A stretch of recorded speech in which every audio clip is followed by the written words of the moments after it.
네, 안녕하세요. 아트메신저 빅소 이소영입니다. 저희가 이번에 소개할 책은 이 컬러의 말이라는 책인데요. 사실 이 책을 저희는 한 2달 전쯤에 이미 독서 토론을 한번 했었어요. 근데 우연히 봤는데 깜짝 놀랄 만한 사실이 있었어요.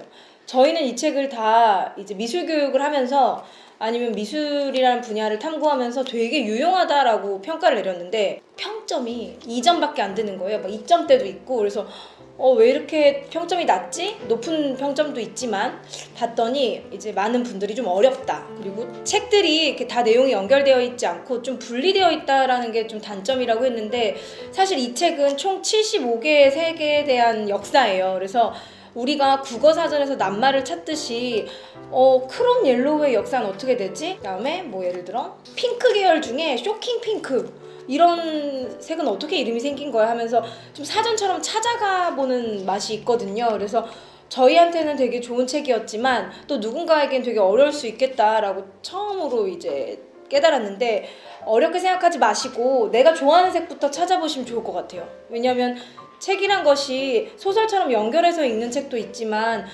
사전처럼 발췌독하는 책도 있거든요. 그래서 이 책은 저는 발췌독에 되게 유용하다라고 생각을 하고, 또 어떤 작가의 작품을 보는데 예를 들어 호크니를, 요즘에 데이비드 호크니 전시가 되게 핫하잖아요. 호크니가 사실 민트색하고 연보라색을 상당히 많이 썼더라고요. 그래서 문득 저도 호크니 그림을 보고 집에 와서 아니 민트색의 역사는 어떻게 되지? 하면서 이렇게 찾아봤어요. 연두색이라던가. 그럴 때 되게 재밌었고, 제가 이 책에서 이 책이 정보를 주는 책이지만 상당히 문학적인 부분이 있네 라고 생각했던 게 하얀 계열인데요. 들어보세요. 대부분의 아이들이 다양한 연령대에서 좋아하는 물감을 섞어 자신만의 새로운 색깔을 자아내는 시도를 한다. 해봤죠 다들? 소방차의 빨간색, 맑은 날의 하늘색의 케어베어, 이런 파스텔 색조 같은 것들을 더해서 한 번에 섞는데요, 아이들이. 근데 그 결과는 아름답지 않대요. 되돌릴 수 없대요. 탁한 회색으로 변해버린대요. 이건 결국에 인생에서 처음으로 배우는 쓴맛이다라고 작가가 표현을 하거든요. 그래서 사실 아이들 교육할 때 아이들이 예쁜 색을 막 섞어요. 근데 결국엔 그 색이 안 예뻐지면서 되게 슬퍼하거든요. 그래서 항상 좋아하는 색들이 많다고 해서 그 색이 모여서 무조건 예쁜 색이 되는 게 아니라 그런 그냥 일상에서 느끼는 감정을 인생에서 배우는, 처음으로 맛보는 쓴맛, 이렇게 표현을 했고, 이런 표현들이 사실 은연중에 우리가 놓칠 수 있는 문학적인 표현이어서 이 책에서 저는 상당히 많은 부분을 영감을 받았고, 앞으로도 색이 궁금할 때는 좀 많이 펼쳐보려고 하고 있어요. 그래서 여러분들도 평점이 낮다고 너무 바로 평가하지 마시고, 베스트셀러가 무조건 좋은 칭찬을 받는 건 아니니까 많은 사람들이 봐서 의견이 많을 뿐이잖아요. 그래서 아직 안 읽으셨더라면 꼭 이렇게 사서 내가 좋아하는 색부터 하나씩 이렇게 읽어보시면 좋을 것 같습니다. 그래서 제가 이 책을 아직 안 읽으신 분들에게 저희가 구독자 1000명 기념으로 5분을 뽑아서 책 선물을 드릴까 해요. 그래서 댓글에다가 내가 이 책이 있으면 왜 좋겠다 이유를 좀 써주시면 선정을 해서 5분을 뽑아서 책 선물을 드리도록 하겠습니다.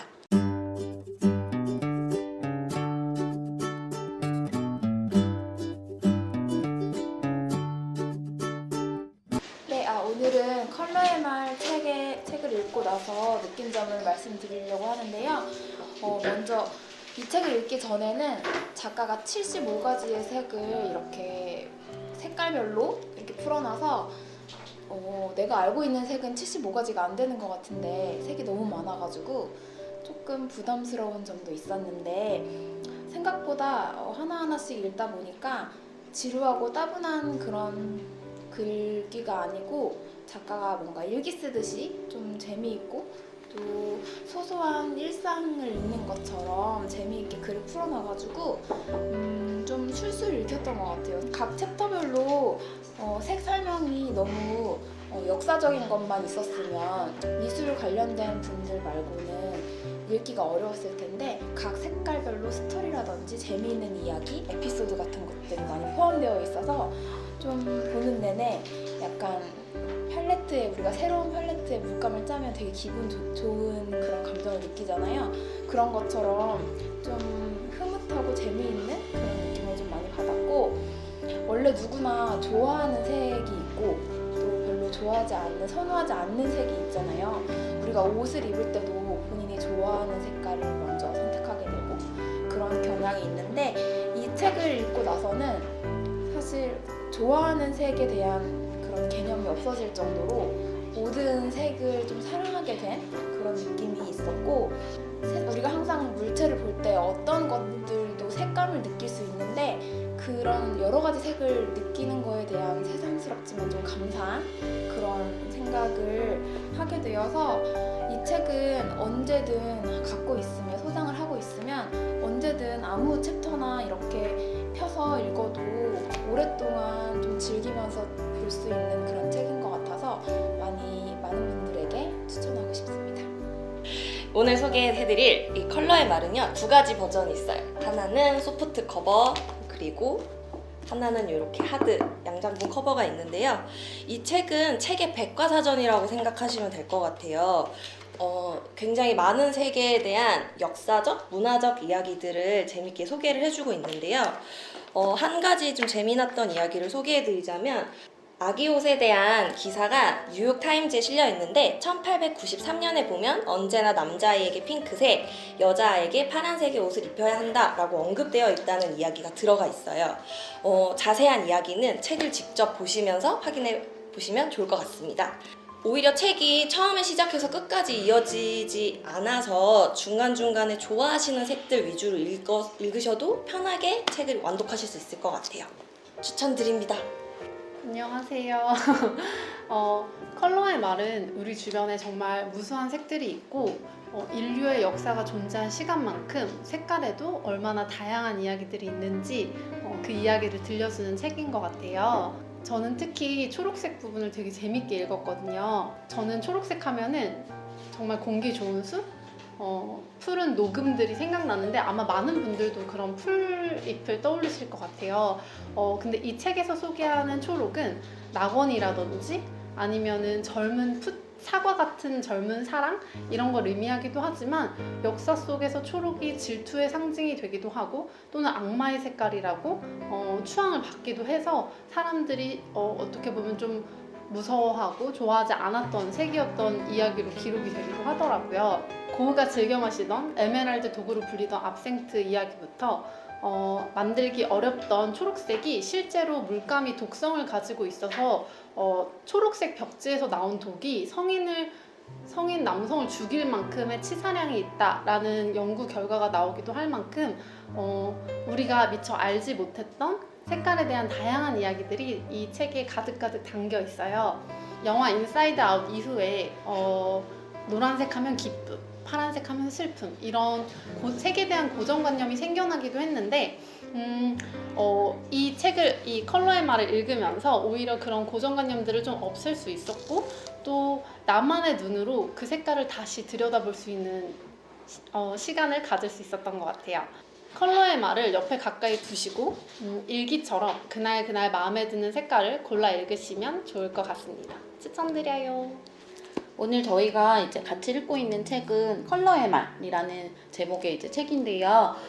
보통 이제 색이라고 하면은 굉장히 알록달록하거나 이런 부분들을 생각을 많이 하실 테고, 혹은 뭐 무채색이나 여러 가지 종류의 이제 색들이 있는데, 오늘 저희가 이제 읽었었던 책 같은 경우에 이렇게 옆에 보시면은 이렇게 컬러들이 있어요. 그리고 그 컬러를 넘기면 이렇게 그 컬러에 맞는 이름들이 써 있고, 그 부분에 이제 그 컬러와 관련된 어떤 이야기들이 적혀져 있는데요. 제가 좀 이 책에서 가장 인상 깊었던, 또는 이렇게 중간중간 이렇게 명언들이 좀 써 있거든요. 근데 그런 부분에서 가장 인상 깊었던 부분이, 보는 이가 이름을 부를 수 없는 색이 가장 의미 있다. 존 러스킨 1859년. 이 말이 너무 인상 깊었었거든요. 왜냐하면 우리는 어쩌면은 언어로 모든 감정을 표현할 수 없는 것처럼, 컬러도 각자의 이름이 있겠지만은 이 존 러스킨이 이야기했던 것처럼 뭔가 이름을 부를 수 없는 색에도 어떤 의미가 있고, 우리가 모든 것을 다 표현을 하고 언어로 이제 색을 규정을 지을 수 있을까라는 어떤 의문점을 생각하게 됐었던 책이었기도 했고요. 그리고 좋았던 부분이 검정 계열에 대한 이야기를 제가 보게 됐었는데, 르누아르는 자연은 색다운 색만 안다. 따라서 흰색과 검정색은 색이 아니다 라고 선언을 했다라는 말이 언급이 돼 있습니다. 근데 이런 이야기들을 했을 때 저의 이제 옷장 같은 데를 봤을 때 검정 옷들이 굉장히 많더라고요. 그래서 지금 검정 계열에 관련된 이야기에서 검정은 결국 이제 패션하고도 관련이 된다. 그래서 어떤 빛의 부재라는 이야기도 있기도 하지만, 검정색 같은 경우에 패션에서 부유한 상인은 스칼렛처럼 부자들의 색을 입을 수 없는 반면 검정색은 입을 수 있었다. 이런 이야기들을 하면서 사회계층에서의 블랙에 관련된, 검정에 관련된 이야기들도 있어서 그런 부분들이 약간 어떤 컬러에 대한 이야기들 요소가 너무너무 재밌고 그동안은 몰랐었던 부분들이 좀 재밌었던 이야기인 것 같아서 읽어보았습니다. 컬러의 말이라는 제목에서도 느낄 수 있듯이 컬러 각자 자신의 이야기를 해주는 듯한 느낌이 들었어요. 더불어 컬러에 대한 이제 상세한 역사에서부터 제조 방법까지 재밌게 다룬 게 인상적이었던 책이었습니다. 또한 보는 내내 학창시절 팔레트가 생각나더라고요. 화방에 있던 그 무수한 색깔들 중에 신중하게 하나 둘씩 골라가지고 두근거리면서 써봤던 그 기억이 새록새록 떠올랐는데, 그 당시에도 수채화 물감에 무채색의 영역이 많다는 게 참 흥미로웠던 것 같아요. 근데 컬러의 말에서도 그런 주요한 색뿐만 아니라 중간색 같은, 예를 들면 뭐 베이지나 무채색에 대해 다룬 부분이 흥미로웠습니다. 또 앞서 말했듯이 컬러들이 자신의 이야기를 하는 것 같다고 했는데, 그래서 그런지 색마다 하나의 인격처럼 느껴졌어요. 이 색깔은 좀 내 성격 같은데 이건 누구 같네 하면서 봤던 것 같아요. 베이지 58쪽의 베이지 부분에서 보면은 나서지 않고 안전하지만 너무 칙칙하다, 모두가 좋아하리라는 기대를 품지도 않고 그저 누구의 기분도 건드리지 않기 위해 베이지색을 고른다, 이러한 내용들이 색깔의 성격을 이야기하는 느낌들을 많이 받았던 것 같아요. 또 말씀드리면 페이지 272쪽에 무채색을 다룬 부분 중에 페인스 그레이란 부분이 인상적이었는데, 페인스 그레이라는 말에 그 페인스가 정말 실제로 있었던 윌리엄 페인이라는 사람의 이름을 본따서 만들었던 컬러라고 하는 것이 재밌었어요. 제가 페인스 그레이라는 색깔을 좋아해서 또 유심히 봤던 것 같아요. 근데 이제 자신보다 자신의 이름으로 지은 색깔들이 더 이제 큰 사랑을 받는 사연들, 그리고 프로시안 블루, 옐로우 워커, 크림슨 레인크를 섞어서 만든 회색이 너무나도 자랑스러워서 거기에 자신의 이름을 붙였다는 사실도 재밌었어요. 그리고 이 회색을 만들기 위해서 연구했던 이 페인스 그레이의 마음도 읽을 수 있었고, 페인스 그레이를 직접 써보시면 아시겠지만 정말 이것이 영국의 어떤 안개나 비, 연무 같은 것을 표현하고 싶었던 이 윌리엄 페인의 마음이 스며있지 않았나, 이런 생각도 들었습니다. 컬러의 말은 미술과 색을 사랑하시는 분들뿐만 아니라 아이디어 창출을 위해서 어디선가 영감을 얻고자 하는 분들에게 추천드립니다. 컬러 바이블처럼 책상에 두고 색에 대한 궁금증이 있으시거나 어떤 계열에 대한 서치가 필요할 때 두고두고 볼 책이라고 생각됩니다. 컬러의 말 추천드립니다.